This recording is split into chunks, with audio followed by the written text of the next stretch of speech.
Well, good morning, everyone. It's a pleasure to be here to discuss such an important and interesting topic. Client of the new era and the importance of ESG in creating brands. I'm going to speak very little, but we have here a highly qualified group to share their opinions and how they've been using social, environmental, and governance values in their activities. This concept is measured to assess the governance practice of companies, and according to some consulting companies, it has contributed positive to the financial balance of companies. When we talk about environmental preservation, social concern, and transparent governance, we bring on board values which are close to the heart of the brands and also how consumers are making their choices. I would like to go first by inviting our speakers to talk about, for example, first Allan, which is part of a transformation that health is going through. So how have you been analyzing all these ESG initiatives? How has it impacted your business? And what have you been doing for the past 18 months, especially because of the pandemic? Thank you, Vinicius. Thank you for the introduction. We have a very heterogeneous group, and I'm glad to be here. I think you have found a good way of condensing 10 years in 1 year and a half. Dasa wants not only to tell a different story, we want to change the foundation. And we have a very clear mission. How can we make healthcare become more sustainable? We are going to get there. For recent years, we've been really working on the foundation so that Dasa can integrate and deliver a integrated healthcare network, going from a diagnostic specialty into a company that is now coordinating healthcare. Healthcare in Brazil is profitable and feasible if the inflation curve is smaller than what we have, providing access to health. ESG has been discussed as part of our strategic pillars for the short, mid, and long term. And access to health is one of them. There are a number of things which are part of our everyday. So, for example, sun power, production to have sustainable energy use, less waste. So we have a number of tactic initiatives that already contribute to that. The next commitment is to have zero carbon emission. Dasa has been using its power to give more access to health, to help the industry at large to deal with its curve of inflation, and at the same time, just basing on the 3 pillars of ESG. We have adopted very clear actions in environmental, in social responsibility. We work with Randy Mondó in Island Marajó. I can tell you more details later if applicable. But these were kind of empirical actions. We had been using it based from our heart, but now we are having it all organized from a strategic perception.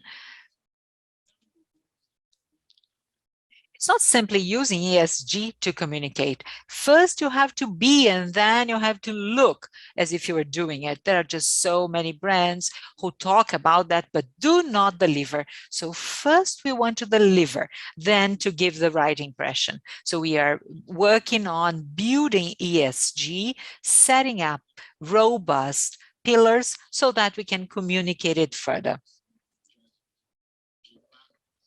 The actions of impact are reported on a case-to-case basis, and they really help us get more clarity about the brand.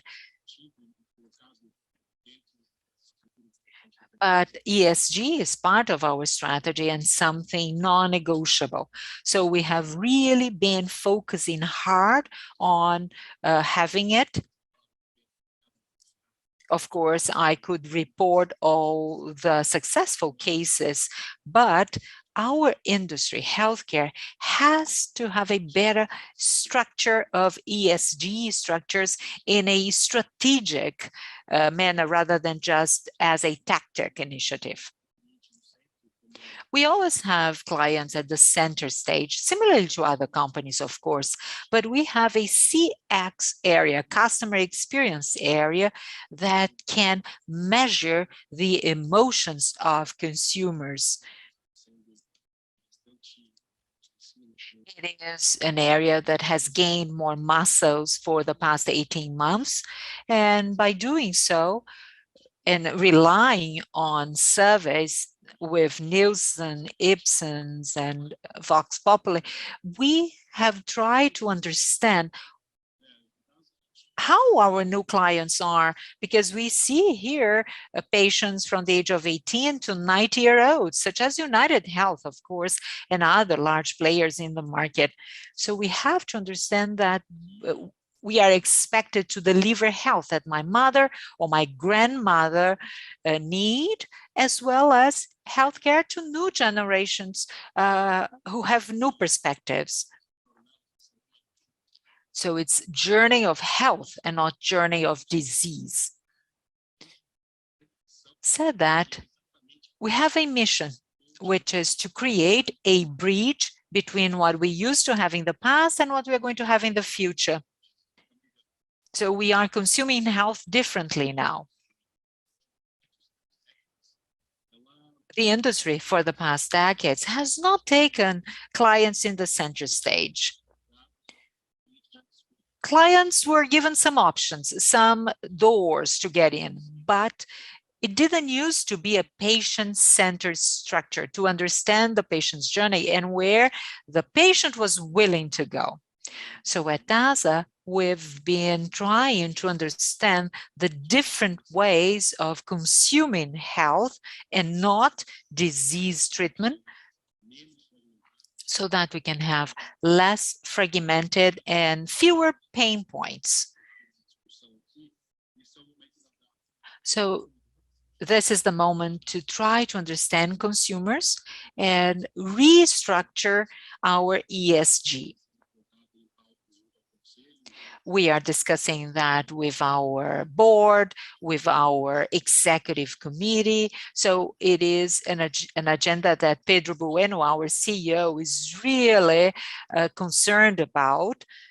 And we are taking large strides, but also always aware of the importance of setting robustly our pillars. Thank you very much. Thank you, Allan.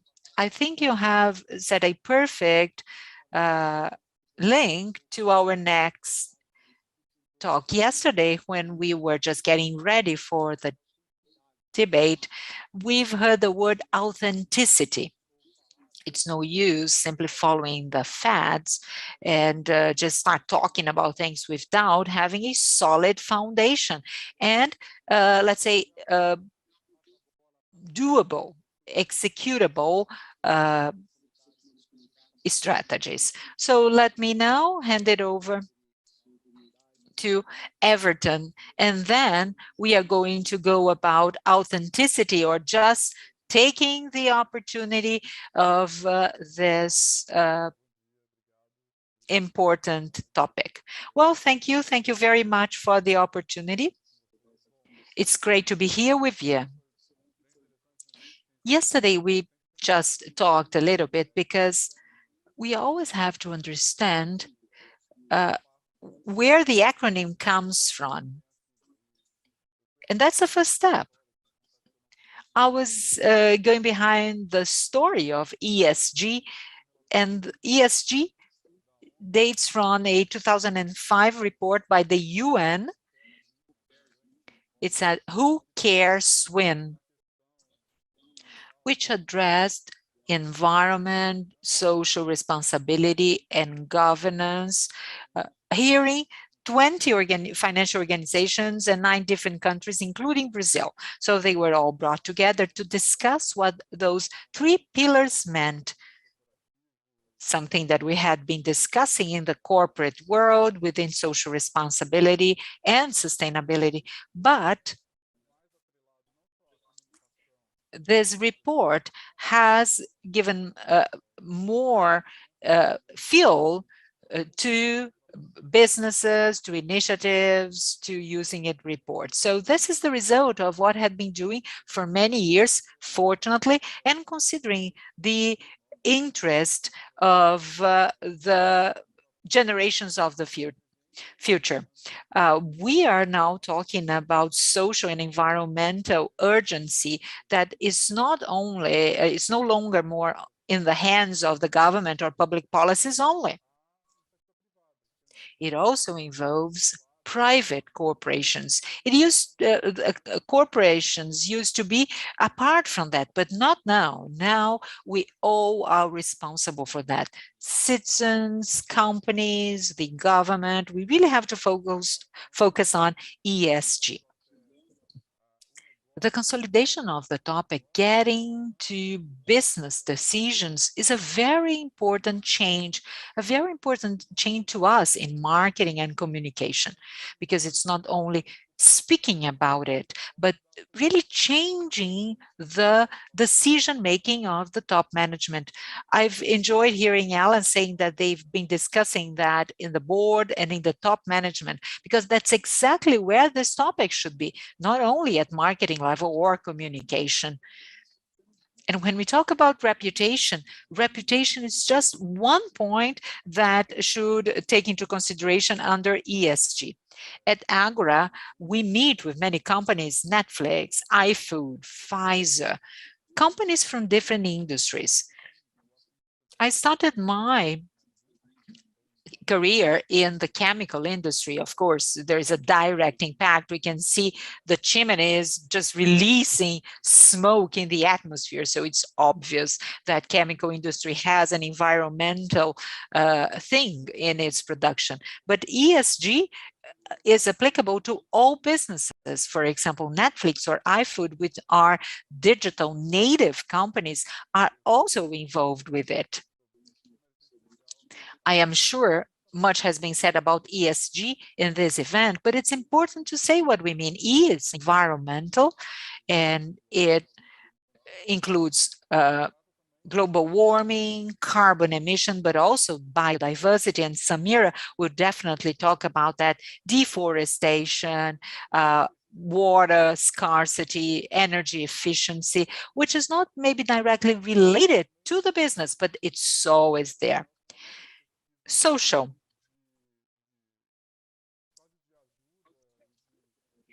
Sometimes we have that kind of philanthropy in mind, social projects, but it's more than that. It's customer satisfaction, it's data privacy protection, team diversity, of inclusion, of bringing minorities on board, staff engagement. Do people really feel engaged in this purpose, which goes beyond what they do every day? Do they really feel they are part of the changes of the business and to society at large?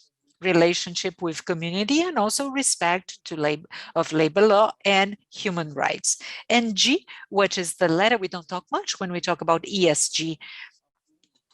People rarely address governance of companies, but I think it is as important as, or even more important than the other two, because it's board members.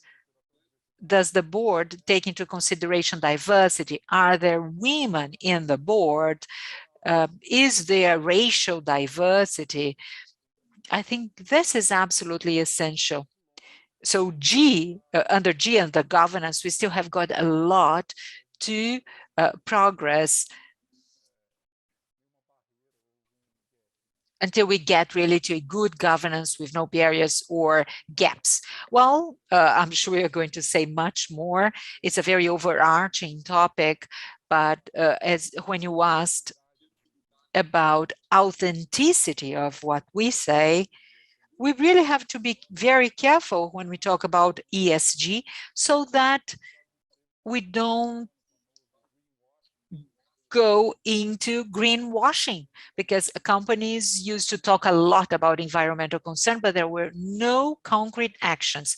So I don't want ESG to become one more fashionable trend, so just using it to surf the wave. The financial market has been addressing that. The stock exchange, for example, in Brazil, B3, our stock exchange has been very aware of that, has been bringing index such as ISIS, which is the corporate efficiency of companies, and the carbon index, also GPTW-B3, which addresses a great place to work. So this is something that should indicates that things should not be limited to simply marketing and communication, but really be at the C-suite. It is a need. It's understanding what consumers want, and this is exactly what our panel is about to discuss: brand and customers. Before getting into the panel, I got an Accenture survey response, 20,000 consumers in 22 countries, and we can see a clear change. We tend to say new consumers will request a different position from companies, but after the pandemic, and they heard 25,000 consumers, rather 50% of them already expect companies to have a different position in terms of life purposes, their purposes in life. And Brazil tops, really ranks among the top. We know how the pandemic has been addressed in each different market, but here in Brazil, we can see this eagerness to hear from companies, to hear what they've been doing with ESG pillars.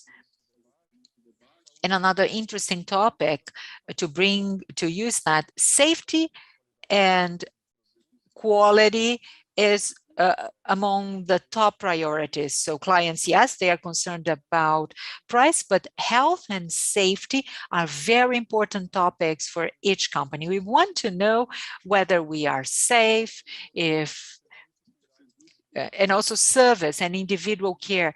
Is this brand really concerned about my well-being? So understanding the origin of the raw material, how are people treated in-house, to the very end of going to a clinical lab to run a test and be properly treated. So we have to think ESG within the core of our business and not only at marketing or communication. And this is exactly what I would like to discuss in the panel. Thank you very much for the opportunity. Very nice to have your contribution and your overview. And when I said this, that we have a panel with many different speakers, so we are speaking to an audience where we have someone representing a healthcare company, someone telling a story, communications, and we also have the presence of Samira from a retail company. A company that has a little bit of this look and production that we can see. And she's most welcome. Please tell us a little bit about Dengo and how ESG and your programs and what you do there. and how you use it. And then ESG taken to practice over the past few years that you did it with great mastery. Good morning. Thank you very much, everyone. It's a pleasure to be here with you in Everton. It's very important for us to have some place to speak here and debating it. Something that is old for us. I am a pharmacist, so I come from the pharma industry. And I have been in the healthcare industry. I understand the pains. Well, chocolate is also medication. It's the best medicine for everything. It's also chemistry. And now go into our themes and our business. I live ESG in my day-to-day, in my practice. So when we started this project at Dengo 4 or 5 years ago, with the founders. We have a very strong ESG DNA with the founders, Guilherme Leal, one of the founders of Natura, along with our CEO. So we have on the DNA, there is social impact, and it's kind of related to these companies. And this is very visionary in the late 80s and 90s with solid foundations in terms of environmental and social impact. And they were pioneers in this area. And Natura's management, it's a global case. And all of this is the evidence that ESG in its in DNA has it. So Dengo started about 5 years ago because Guilherme Leal had a farm in the south of Bahia. Just to tell you a little bit of the story of the brand, what happened and how it came here. So he needed to have some social impact in southern Bahia, which is one of the regions with the worst HDI, very poor, no work, one of the poorest countries in the regions in the country. So the region of Ilhéus in Bahia, he had a vacation room, and he felt really bad about the local economic situation. So he joined Estevan, and they idealized this brand right from the beginning with a strong social impact.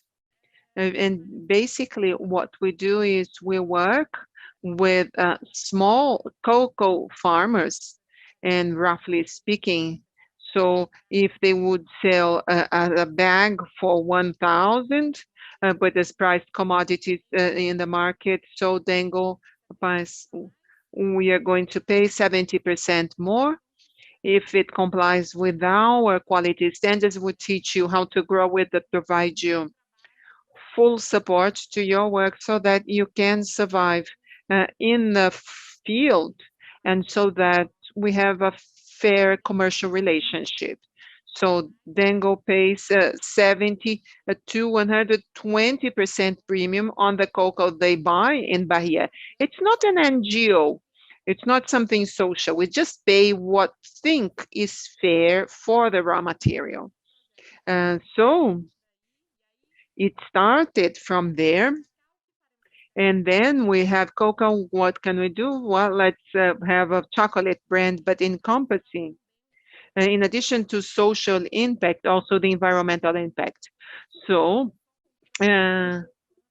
our cocoa is all harvested from agroforest. It's an agroforest called Cabruca.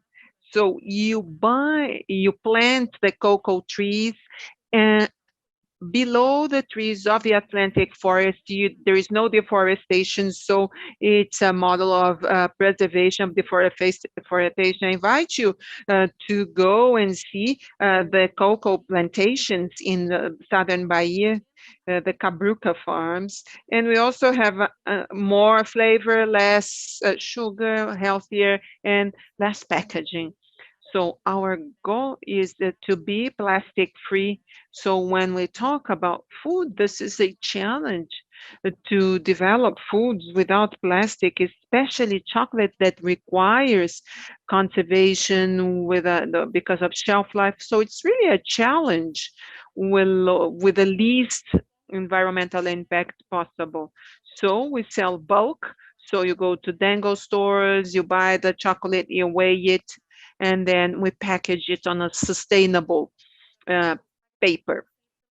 So you pay 30% just for the packaging for you to take home and throw it away, impacting the environment. So Dengo tries to minimize the impact of paper, plastic, in terms of production. So here I'm talking about the practical part. So the theory of SG. So S is our DNA, it's social. We were born with this DNA, social impact. Today we have 150 families. Our goal is aggressive in terms of social impact, much more than EBITDA and profitability, a very aggressive goal in terms of social impact. But we see that this goal also increases profitability. One thing brings the other. So when we get to from environmental, so we have the Cabruca, an agroforest and preservation of the forest, the packaging. So we think very hard to develop the most sustainable packaging to preserve the environment at the same way. It's a big challenge. We don't see those, and they want to research new and more sustainable packaging. It's a global challenge how to deal with this. And there are many opportunities. And then when we look at packaging, we just see cost, and the people just want it the cheapest one. Well, yes, I need to think, what is the impact of this packaging on the environment after my customers take it home? So the entire production, the basic part of the factory, this is carbon neutral. We started carbon neutral, minimal carbon footprint, solar power, we separate waste. This is everyday business, and a challenge of governance. This is a cultural challenge, and people coming from other markets, we have a challenge, and the issue of diversity is kind of a white book. And then we say, well, I can't do anything with it. What are people doing in the world that is nice that we can use as a case and use in here? So we don't have a case that inspires us, and so let's have our own case. The other day in our committee, we have an inclusion diversity committee. So let's create a case here so that we can experience and live that. We need to live before we look like something. And Dengo is about this. So we always live that, and we don't really look like. So we don't do much marketing, and this is a challenge. How to communicate the whole story we are involved in for customers to understand this story. And then people talk about authenticity. How can I communicate this to customers without it sounding very artificial? And it should be true. And we know it's not oftentimes ESG is just a seal. It doesn't matter. The seal doesn't, we don't really care for that. We say, well, I don't care for the seal. We don't want to a seal. I want to do something for the environment. I don't care if I'm going to be approved. Just want to do things. I don't really need to publish and communicate that to everyone. Well, this is basic. And it is very important because sometimes we delegate these public initiatives, and each company plays a different role. And it is important that someone said before the pandemic, the customers had a different profile, and we see this very clearly on Dengo. 5 years ago, when we started the brand and we used to do survey, customers didn't understand. One of the questions was, would you buy a more expensive chocolate because of sustainability and social impact? And 80% of them said, no, I wouldn't. Well, very cool, very nice, beautiful story. But I'm not going to pay more for that. That was 5 years ago. And today, when we repeat the question, it's completely the opposite. So, so the pandemic has expedited it based on the needs. We are more sensitive to this kind of theme, both environmental and social. So I think that we have accelerated 10 years into also in terms of social and environmental. And that's it. Well, very good. Very nice to hear from you, not just the story of Dengo, but also the different style and origin.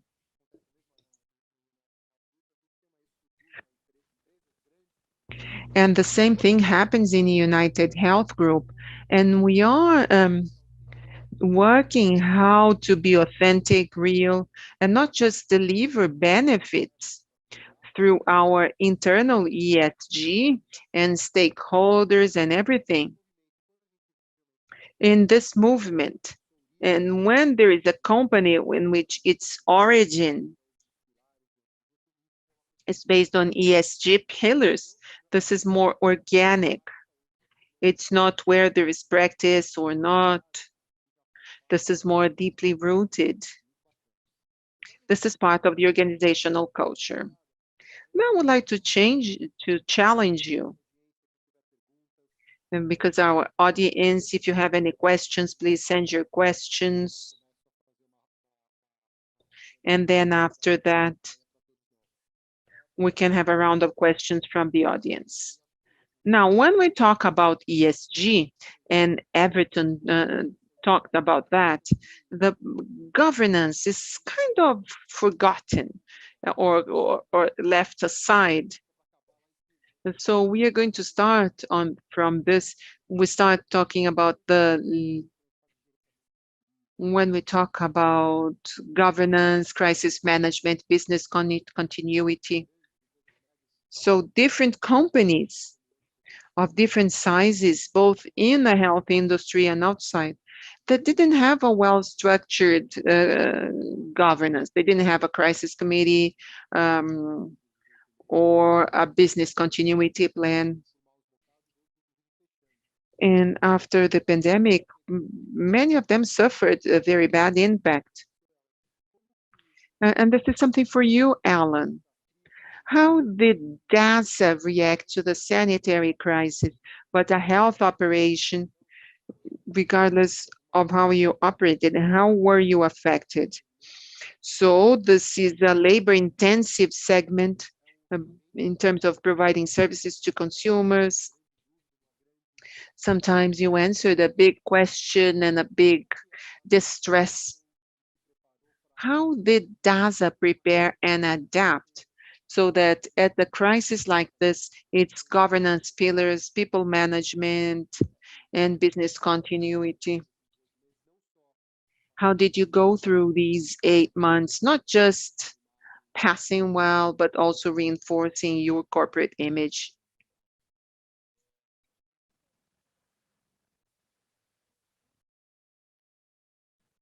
No one was prepared for the pandemic. And so what we did was really to change the wheel while the car was moving. But at Dasa, it was a very profitable process. When you talk about governance, some rights were implemented. Daily, weekly rights, and then every week, once we started getting the go of it, and then it was clear. Dasa responded promptly because of testing needs with CD. It's a project that we created for the government and for the population to test 3 million COVID tests to effectively help the government and cities and the government as a whole to respond to the crisis in an assertive way. So I think that's the cooperate. But I think that the main point was to look after.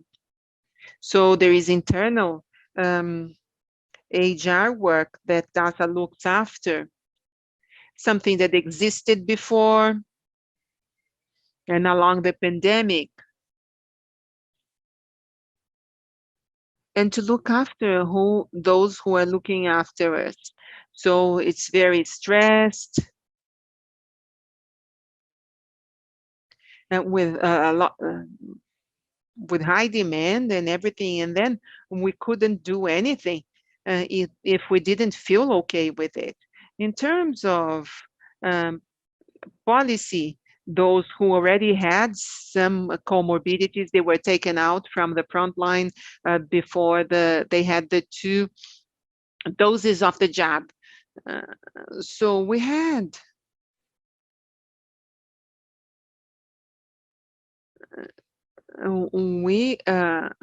we wanted to create the rights, and I think this was very important.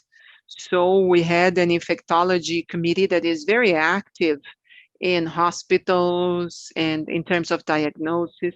We also had this action with the government with millions of COVID tests to help in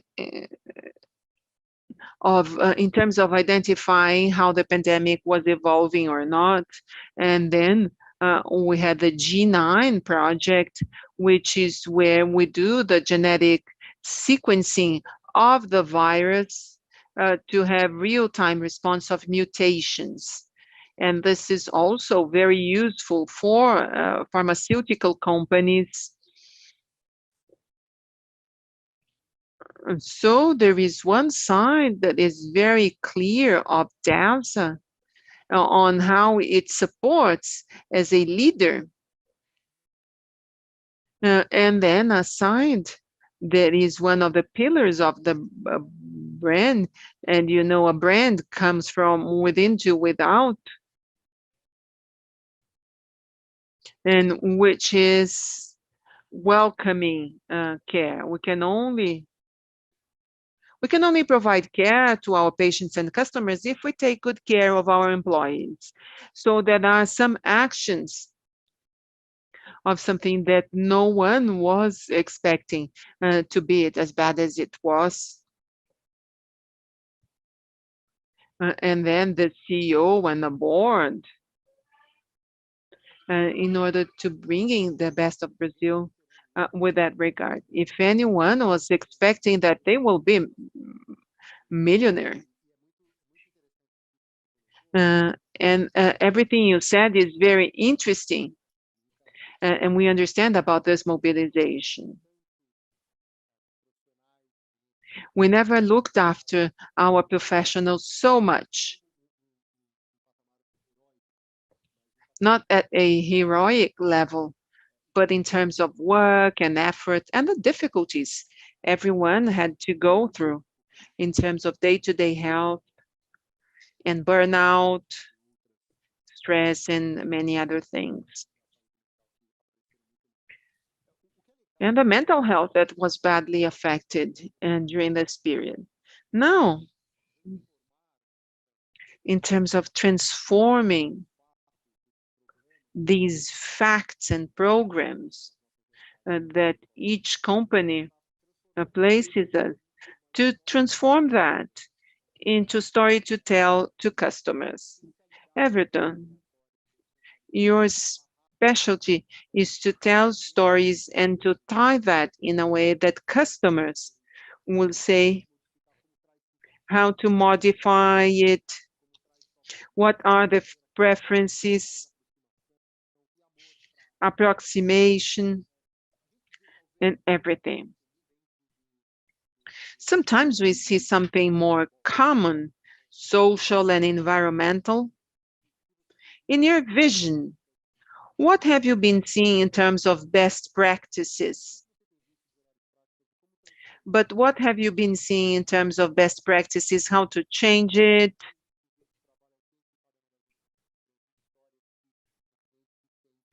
In terms of stories that customers will feel compelled and really loving it and will consume and admire brands even more.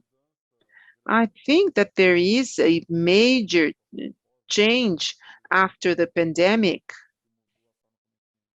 and the impact that changed the way we see the world, which is the pursuit for true stories, authentic stories.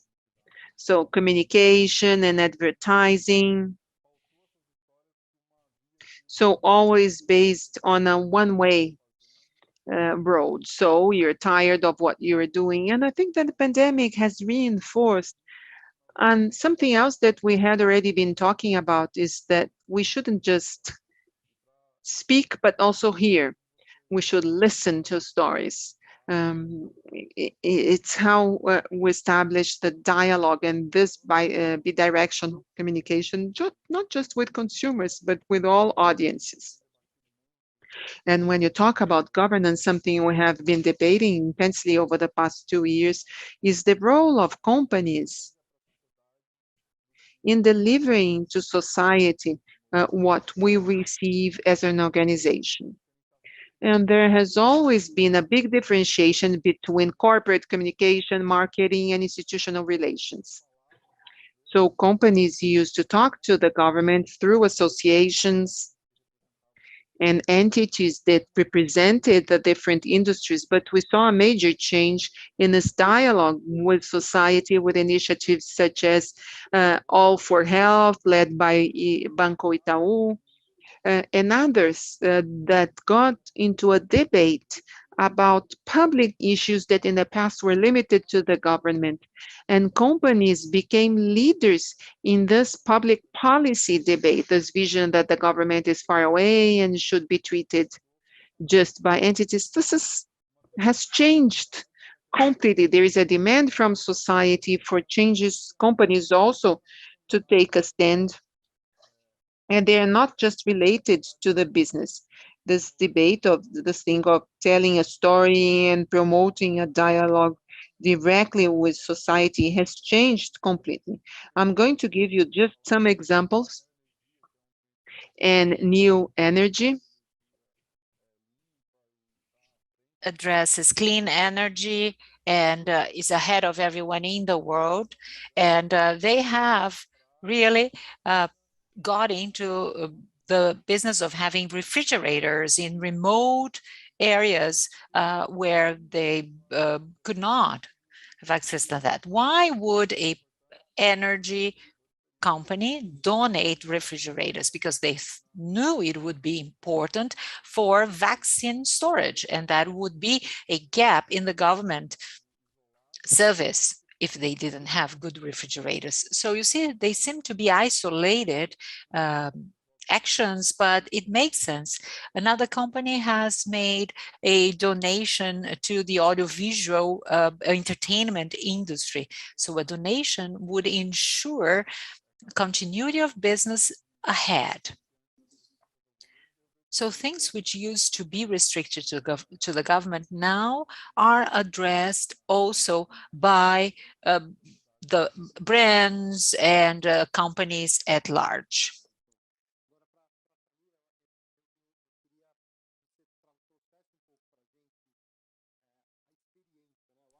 I would like to ask you to bring a little bit about your current experience. How can we understand the current consumers who purchase financial services, Uber, but they also buy healthcare, chocolate, and the pandemic has changed, but not only, right? The pandemic has also set a new speed in a number of things. But how can you really emphasize your origin, your native concern with the environment, with business continuity, and the way you manage your team? So how have you been doing that at Dengo, and how do you transform the experience of your client as so that they can really experience the strong culture you are delivering? It's a strong challenge, really, for all of us who work with the consumers. You know how hard it is to provide services, to have everyone engaged with the brand, especially if you have a premium brand. How can you maintain the level of excellence in services as you have a whole background of history and quality to report? But if it's authentic, if it's genuine, when you invite people to work to you and you tell your story, you don't have to train things. It's like natural, you see? Some people ask me, what company do you hire to train your team? Because you have a kind of specialized service provision. I said, well, there is no training company. This is what we mean. We just tell them the truth, and they people come, work, and love to work for us. Who wouldn't like to advocate for a brand that does good to so many companies, that has a positive social environmental impact? Everyone wants to work in a brand such as this. So it's easy to engage your staff, and they are willing to share that story with consumers. It takes no specific training. Of course, we need survey, we take constant care, we listen to what consumers have to say. We are highly critical about all comments and feedbacks heard, provided by consumers. We have metrics, we have KPIs, we have committees to analyze that. But if you have an authentic, genuine story, it's so much easier. I haven't made up a story just to meet the needs of a marketing. It's a story that we were born with, and it can be easily transferred to customers. When selecting my staff, of course, I'm looking for people who identify with that. We've we've already hired people who simply don't care if there is someone in Bahia who will impact by the business. They don't care. They want to make a salary and that's it. That's okay. It doesn't mean the person is wrong. The only thing it means is that this person doesn't have a good fit with us. So a lot of what we say, uh, people who can really see the same thing that we see. So we take people to Bahia, the best sales people in each store, the managers, they go there, they visit the cocoa manufacturers, and then they say, well, good. You see, thanks to the business we are doing, I'm making more money. I've bought a TV set. I can buy yogurt. Now we have a bathroom in the house. So I take the staff to visit them, and that's it. They talk and they can see the thing happening. Of course, we need people in our teams who really believe in it and who really care with the same topics that you care for. And by doing that, you create teams and you educate everyone. Of course, it impacts customer experience, but it is a challenge to constantly communicate the story. When the client gets to the store and say, well, there is just so much to tell him or her that we have to select maybe what we are going to talk about, because we want to tell them about the history of chocolate and what we do and so on. And I would like to invite everyone to visit the Dengo store. Well, there are just so many delicacies, you know, so delicious chocolates and sweets that they offer. Stop by and visit it. So Allan, once again, health and everything that we've experienced, but let's look ahead. Now COVID rates are going down, the population is getting vaccinated, numbers of deaths are uh, dropping. So it seems that we now can have let's say, some light towards a economic pickup and a healthier and safer population. How can Dasa get prepared for the upcoming year? How can you take the story that you have created, not only during the years of these years of COVID, but also your concerns with ESG, and how does that, and how is it included in your strategic planning for 2022? Thank you, Vinicius. Some things happened during the pandemic, and they've brought about this sense of urgency, as I told you when we started. In the midterm, now, yes, we are resuming some more normalcy. We can see people going to football stadium. We can see some cultural activities back into normalcy, and that's good.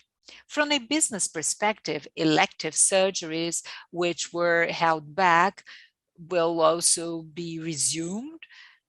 But thinking about ESG, which is our topic here today, the pandemic has brought us some indication of where Dasa can take us. There are some pillars in our brand, so science that transforms. Through G9, one of the programs that we've heard during the pandemic, and we have clarity, and we know what our next steps will be in ESG, especially environmental and social. The past 18 months have been important to create the foundation of Dasa. And I quite relate to what Samira has said about the truth of a brand. I cannot tell you much about our pillars because they are still under construction, but we have full clarity on how we are going to evolve within the social pillar, especially concerning access to health, probably through technology, a very active technology that really makes a difference, and science that transforms. The environmental had been part of our practice with a number of actions, governance as well, and Everton pointed it out quite well. Governance tends to lag behind, as Everton pointed out, but we are very diligently focusing on it so that we can have the three pillars running simultaneously. In 2022, we are going to start communicating our ideas. For 18 months, we have incubated some of our ideas. Dasa is an entrepreneur. It is the spirit of Bueno family and the shareholders of Dasa of being constantly entrepreneuring, having this kind of entrepreneurship spirit. So we have strategically matured the future of ESG for Dasa. So 2022 will be a year where we are going to start disseminating our project with many KPIs. Everything we do has to be measured. We have to make sure that we are efficient and delivering appropriately to impacted populations, and also for the brand as a whole. So brand of a company and not marketing brand only. That's great. Great. Thank you. I think the movement of Dasa is the same movement that a number of other organizations are experiencing. Now, Everton, based on your expertise, what are the main checkpoints that you would like to share with Allan, Samira, and I, and the audience? What are the do's and what are the don'ts when getting prepared for setting your initiatives and sharing your initiatives with ESG for your partners, stakeholders, and customers, so that it would go beyond really just a initiative, so that it would really be something that would guarantee your deliverables.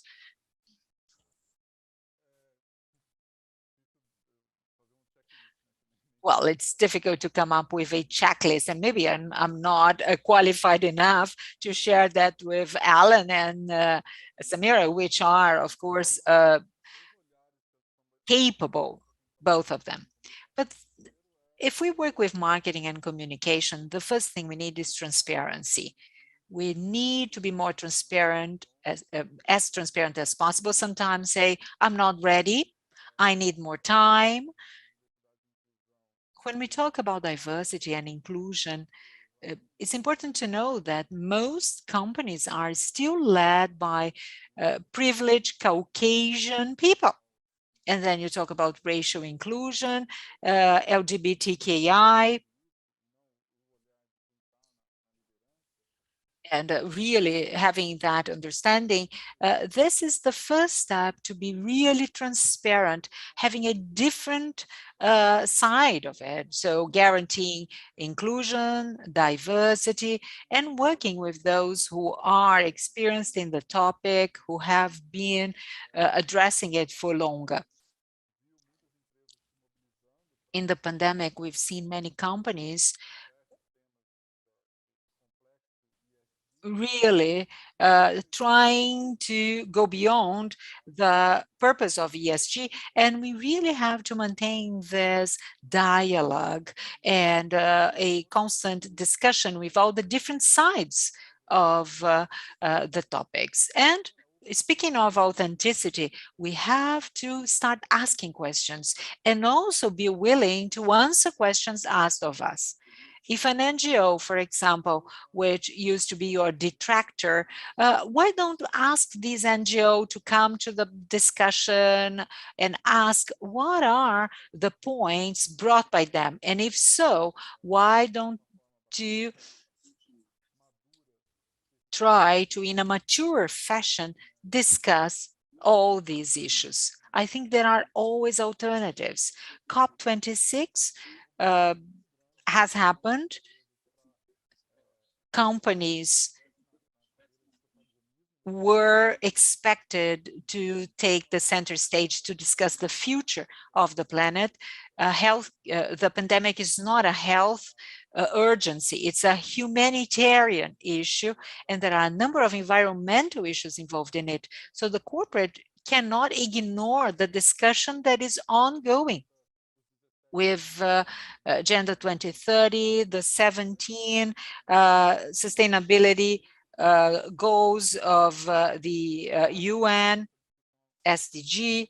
So I think that we as companies should really get engaged and discuss all the time. Now going back into our regular life, because once the pandemic is really receding, doesn't mean that we can stop discussing and having this interaction.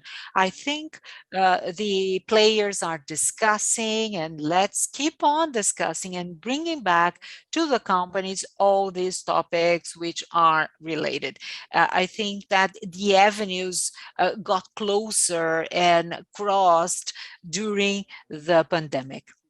Great. Thank you, Everton.